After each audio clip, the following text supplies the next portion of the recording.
There are more than 30 common houseplants sitting in your local garden center right now that will grow stronger, live longer, and root faster in a plain glass jar of water than they ever will crammed into a plastic pot of bagged soil. Not a handful of weird exceptions. 30 plus species sitting on shelves, priced by the pot, sold with a bag of potting mix nobody actually needed. That's not an accident. Soil is a product, pots are a product, fertilizer, drainage rocks, repotting kits, all products. A plant that lives forever in a jar of tap water doesn't sell any of that. So nobody at the store is going to walk you over to the houseplant aisle and say, actually, skip all of this. Today, I'm giving you 21 of them. Full list, full method, in order from the ones you probably already owned to the ones that are going to genuinely surprise you. And I'm saving one for last. A plant with a documented case of living in the exact same jar, same water, same windowsill for over 4 decades. No pot, no soil, no dirt, ever. By the end of this video, you'll know exactly why and exactly how to start your own. Quick myth bust before we start, because this is the part that changes how you see every plant on this list. Roots that grow in water are not the same as roots that grow in soil, and that's actually good news. Soil roots are built to search for water and nutrients spread thin through dirt. Water roots, called adventitious roots, are built differently. They're thinner, more translucent, and optimized to pull oxygen and nutrients directly from a liquid environment. Here's the part that surprises people. A plant doesn't decide to make water roots as some kind of downgrade. It's a completely separate root system, and for a lot of species, it's actually more efficient at absorbing what the plant needs, because there's no soil compaction, no drainage problem. What? No root rot from overwatering? The single most common way people accidentally kill a houseplant? You physically cannot overwater a jar. That's not your fault, by the way. Nobody hands you a plant and explains root oxygenation. You were sold a pot and told to water when the soil feels dry, which is honestly terrible advice for half the plants people bring home. Let's get into the list. 1. Pothos, devil's ivy. Start here, because if you've killed a houseplant before, it was probably this one. And that's almost impressive, because pothos is nearly impossible to kill in water. Cut a 4 to 6 inch section just below a node, the little bump where a leaf meets the stem, because that's where the water roots will emerge. Strip the bottom leaf so it's not sitting submerged and rotting, and drop it in a jar. Roots appear within 1 to 2 weeks. Full establishment, 4 to 6. The mistake almost everyone makes: they cut the stem in the middle of an internode instead of just below a node, and then they wait 3 weeks wondering why nothing's happening. No node, no roots. It's not patience you're missing, it's millimeters. Pothos in water actually grows faster than pothos in soil, because it never experiences the transplant shock of being moved between mediums, and it's never underwatered by a distracted owner. Indirect light. Change the water every 2 to 3 weeks, and this plant will outlive the jar it's in. 2. Philodendron heartleaf, cousin to pothos, frequently confused with it, and just as content to spend its entire life in glass. The tell between the two: philodendron leaves are heart-shaped with a matte, slightly velvety texture, and new growth often emerges bronze or reddish before turning green. Pothos leaves are glossier, and the new growth stays pale green to yellow. Propagation is identical. Node cutting, strip lower leaves, water, wait. Philodendron actually roots a few days faster than pothos in most cases, and tolerates lower light better than almost anything else on this list, which makes it the plant for the desk with no window nearby. So, the mistake here is topping up instead of changing. People see the water level drop from evaporation, add a splash more, and never actually replace it. Stagnant water breeds bacteria and starves the roots of oxygen.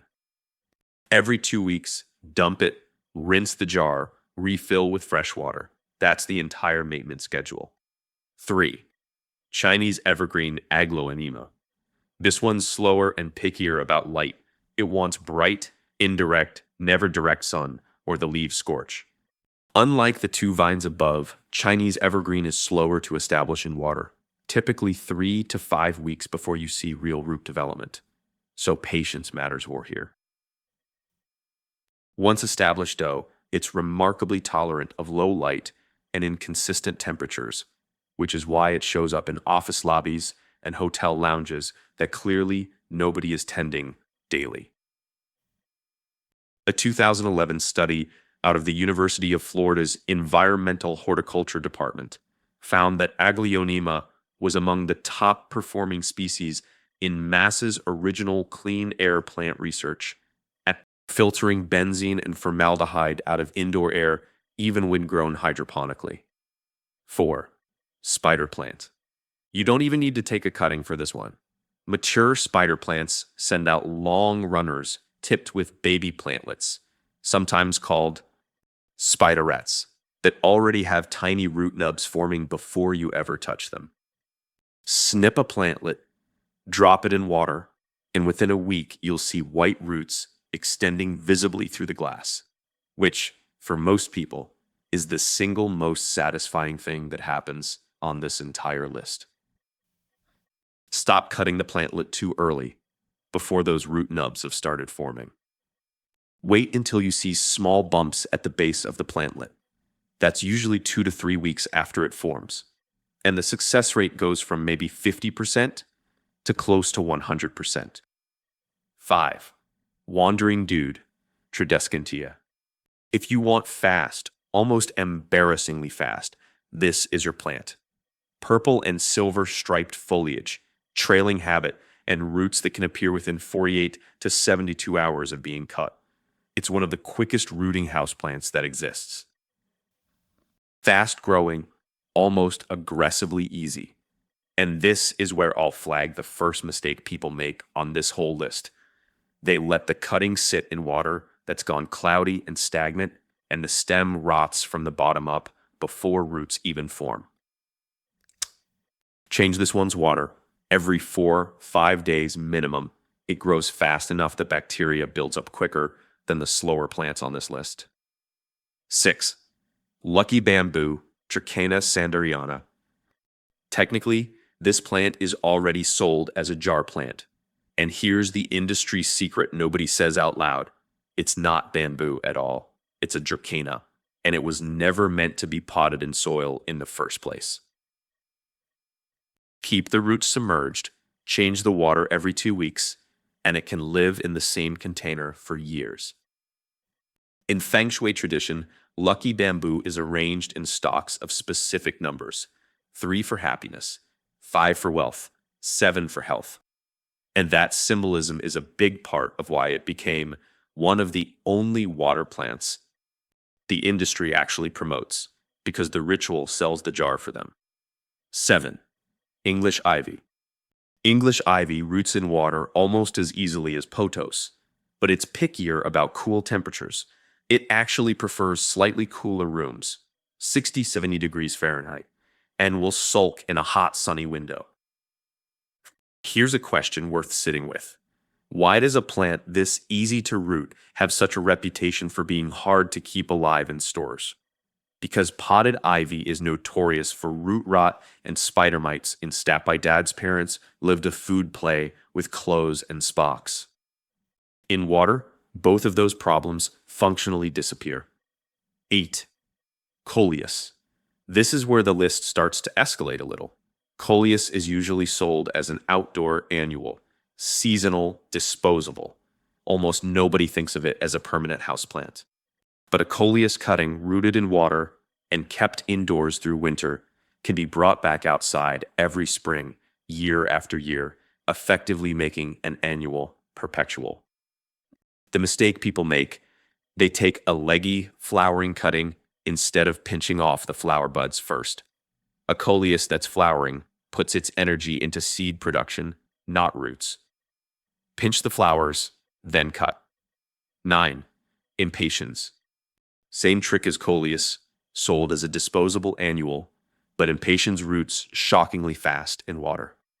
Impatiens stems are naturally soft and somewhat succulent, which is part of why they root so readily. Keep the water fresh weekly rather than every 2 weeks, since impatiens stems are more prone to softening and rotting if the water 2 days an hour in 1 month in a 50-year week percentage. Keep the water fresh all week and 3 days in 1. A 2016 trial at Cornell's School of Integrative Plant Science tracked water-propagated impatiens and found root initiation averaging 5.2 days, faster than nearly every other bedding plant tested.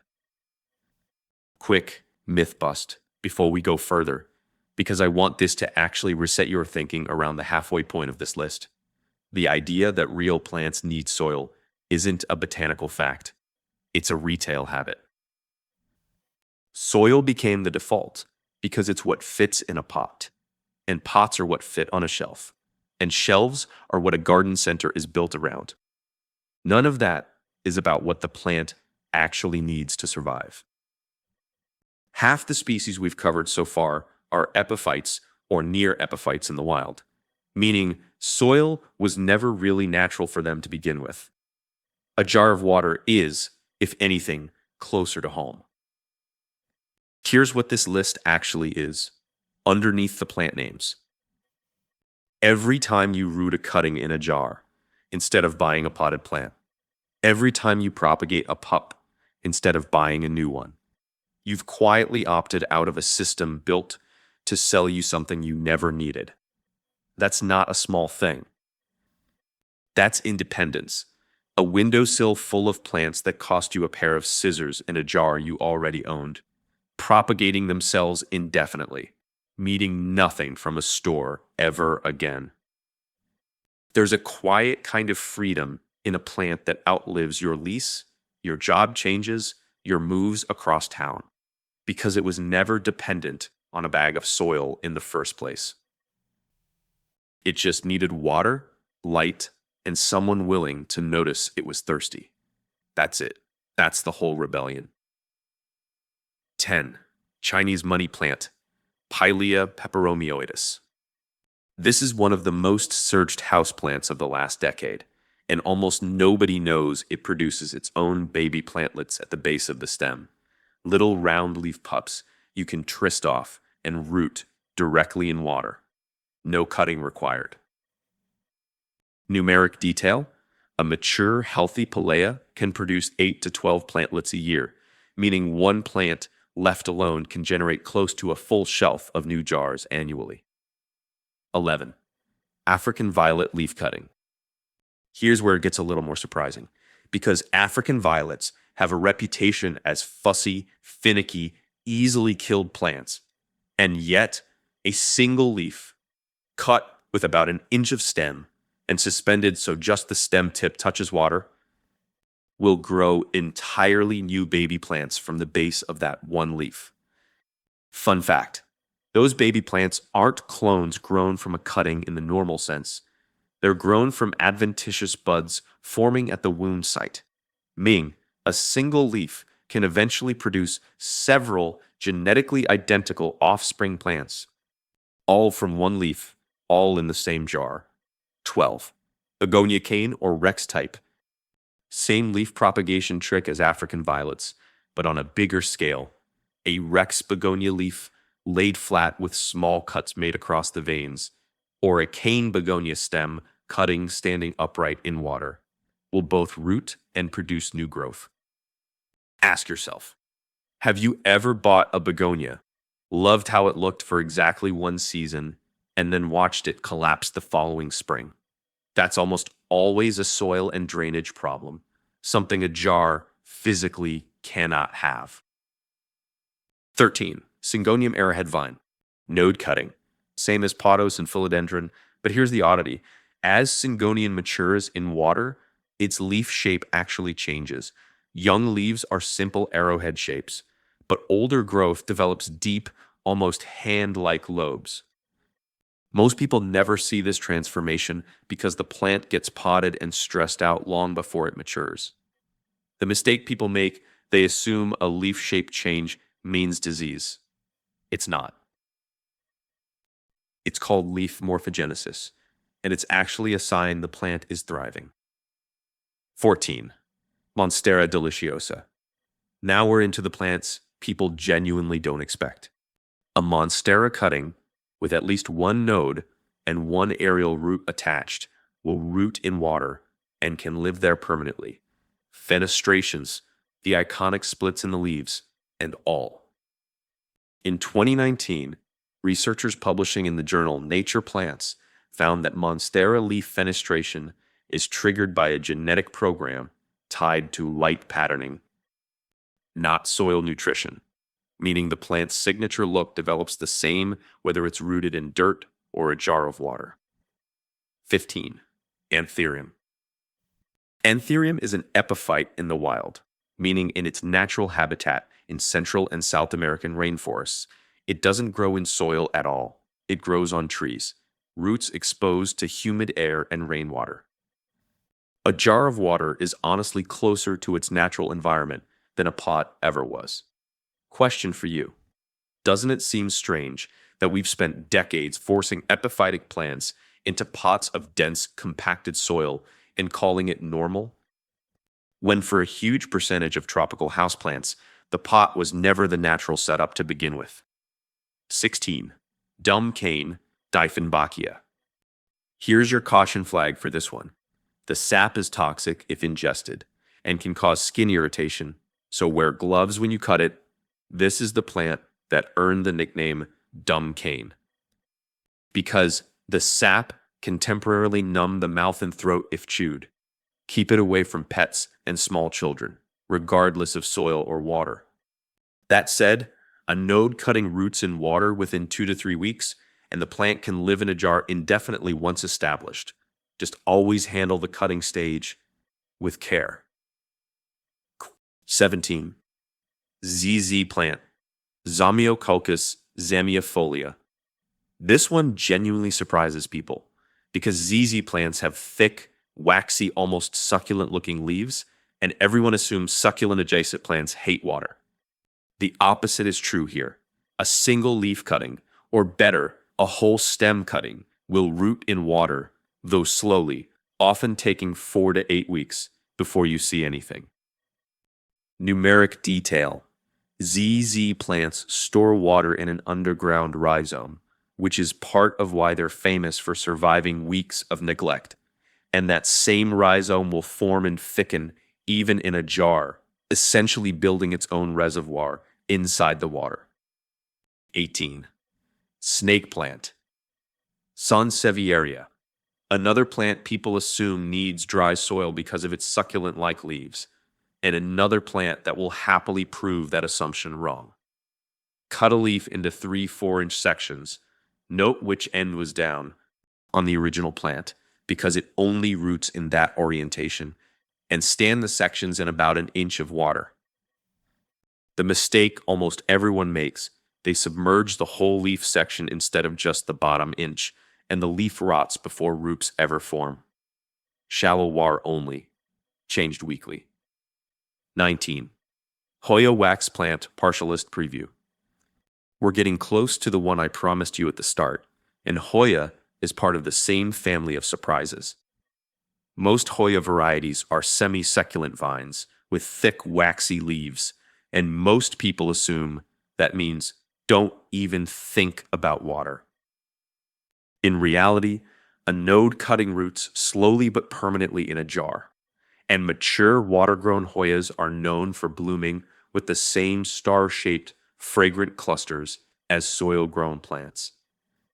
A 2020 propagation trial documented in the Journal of Environmental Horticulture compared root development in Hoya carnosa cuttings grown in water versus soil over a 12-week period, and found water-rooted cuttings developed a denser root mass, though at a slower initial rate.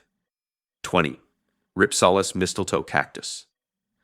This is the plant that breaks people's brains a little because it's a cactus, technically, genuinely a member of the cactus family, and it's also an epiphyte from the rainforest canopy, which means, unlike the desert cactus in your head, rhipsalis actually tolerates and even benefits from consistent moisture. A stem segment dropped in water roots within a few weeks, and the trailing spaghetti like stems will grow for years in the same jar. Fun fact: rhipsalis is one of the only cactus genera found naturally outside the Americas, with a few species documented in Africa and Madagascar. A genuinely strange evolutionary outlier for a plant family everyone assumes is strictly desert bound. 21. Rubber plant, Ficus elastica. Here's the part I told you to stick around for. This is it.